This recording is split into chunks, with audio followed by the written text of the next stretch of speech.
Tepat sebelum pukul 2.20, Titanic patah dan haluannya tenggelam bersama 1.000 penumpang di dalamnya. Orang-orang di air meninggal dalam hitungan menit akibat hipotermia karena bersentuhan dengan samudera yang sangat dingin. 710 penumpang selamat diangkat dari Skocie oleh RMS Carpathia.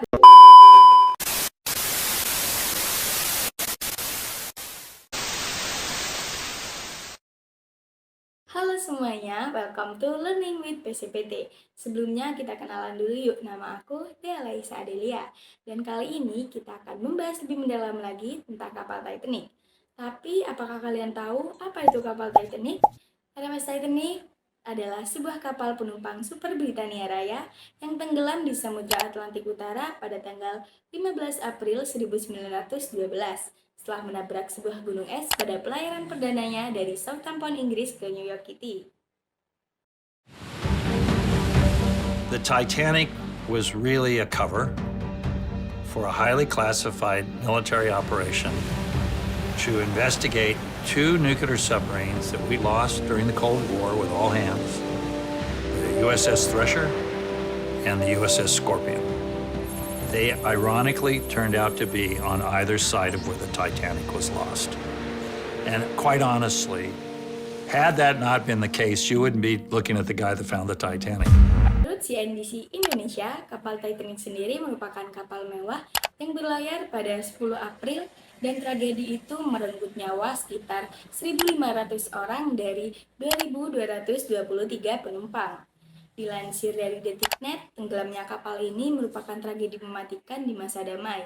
Setelah berbagai usaha, 73 tahun kemudian kapal Titanic ditemukan secara dramatis.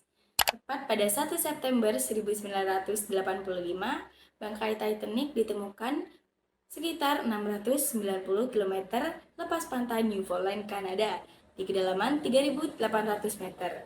Titanic akhirnya ditemukan dengan bantuan kendaraan laut dalam yang dikendalikan dari jarak jauh bernama Argo, dilengkapi dengan sonar dan kamera. Kapal ini dirancang senyaman dan semewah mungkin, dengan dilengkapi gimnasium, kolam renang, perpustakaan, restoran kelas atas, dan kabin mewah. Kapal ini juga memiliki telegraf decryptable mutakhir yang dioperasikan untuk keperluan penumpang dan operasional kapal. Meski Titanic mempunyai keperluan perlengkapan keamanan yang maju seperti kompartemen kedap air dan pintu kedap air yang bisa dioperasikan dari jarak jauh, kapal tersebut tidak memiliki skoci yang cukup untuk menampung seluruh penumpang kapal. Karena regulasi keamanan laut yang sudah kuno, Titanic hanya mampu mengangkut skoci yang hanya mampu menampung 1.178 penumpang, sepertiga dari total penumpang dan awak kapalnya. Dari artikel yang sudah saya baca di Wikipedia, pada tanggal 14 April 1912, 4 hari pasca pelayaran, tepatnya 375 mil di selatan Newfoundland, kapal menabrak sebuah gunung es pukul 23.40 waktu kapal UTC. Tabrakan agak menggesek ini mengakibatkan plat lambung Titanic melengkung ke dalam di sejumlah tempat di sisi kanan kapal dan menggoyak 5 dari 16 kompartemen kedap airnya.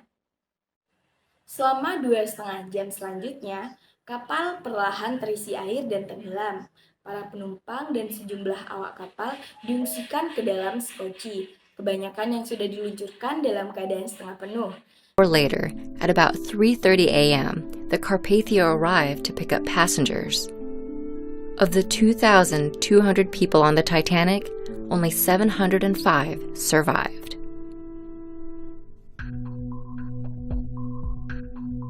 Banyak pria dan jumlah yang tidak sepadan.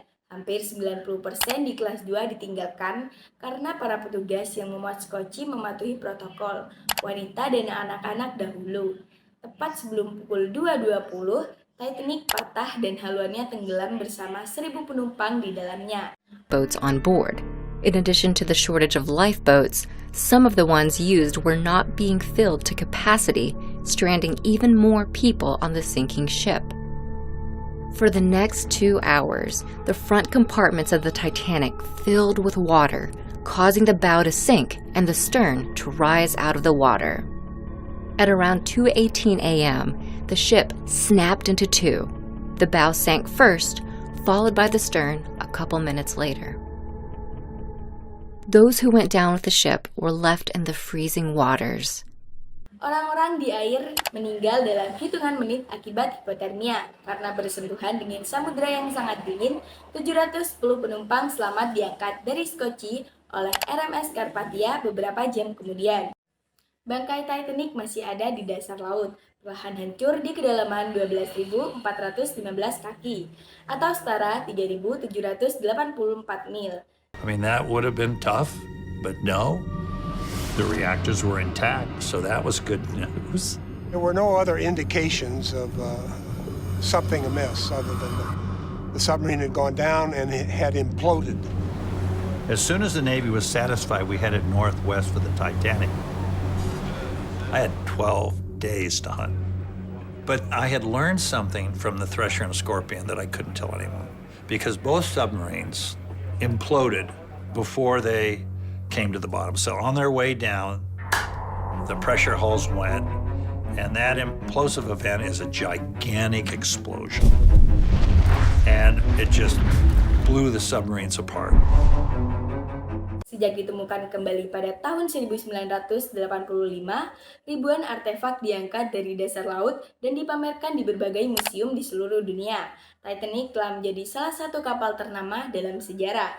Keberadaannya terus diingat oleh sejumlah buku, film, pameran, dan tugu peringatan. Oke, mungkin itu saja pembahasan kita tentang kapal Titanic. Saya Dea Laisa Adelia, pamit undur diri, sekian dan terima kasih. Bye-bye.